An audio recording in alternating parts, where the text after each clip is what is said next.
Good afternoon, I'm Rhys Wicks with 2 on your RFM Hunter News. The New South Wales greyhound industry is in crisis as an inquiry into live baiting has been told up to 17,000 healthy greyhounds are killed in Australia each year by the industry. The inquiry, which opened on Monday in Sydney, has also heard graphic first-hand testimony of the brutal live baiting practices that take place. Greens New South Wales MP John Kay says a new regulatory structure would not even begin to change the deeply entrenched culture. Up to 90% of greyhound trainers are live baiting. Up to 96% of dogs born into the industry each year are killed because they're not fast enough on the track. This is an appalling level of animal welfare. Newcastle shark expert David Powter is warning against the use of shark nets on Hunter beaches as a summit gets underway in Sydney. Today's summit will look at new protective technologies, with shark nets, including the 10 used in the Hunter, being slammed as environmentally damaging.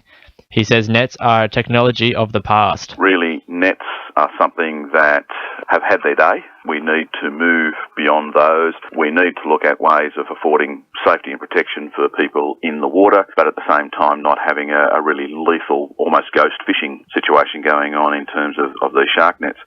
New research shows Newcastle Museum is doing well with the locals. The museum's visitation rates are 3 times the average of regional art galleries, and 3/4 of its visitors live within 50 kilometres. Museums New South Wales senior researcher Michael Huxley says the museum's especially big with mums and kids. Almost 2/3 of their audiences are coming in social groups that include children. So that makes that double the average museum. And that social element is really important. They've got really strong repeat visitation. So you've got 67% of them have actually been to the museum previously, and about 1/3 of those have attended more than 5 times. Port Stephens boating enthusiasts are set to benefit with a $3 million upgrade set for the region's boating infrastructure. The Boating Now program is headlined by a $1.3 million improvement at Henderson Park, Lemon Tree Passage, which will include the construction of a new boat ramp. Construction will begin in early October and continue on for the next 3 years. The latest HIA Colour Bond Steel Housing 100 report highlights further growth in dwelling commencements for the Hunter. The report ranks Australia's largest 100 residential builders, with Thornton-based McDonald Jones Homes ranked as the #1 detached home builder in New South Wales.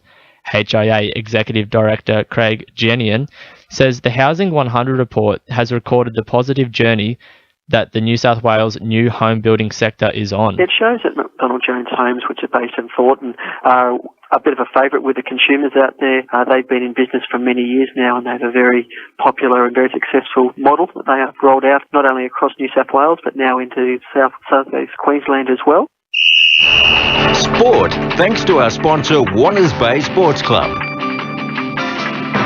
The Knights New South Wales Cup side will be aiming to claim another title this Sunday when they take on Ipswich in the State Championship Grand Final. The match is set to be a big one for fullback Jake Marmo as he looks to solidify his spot in the Knights' first-grade team for 2016.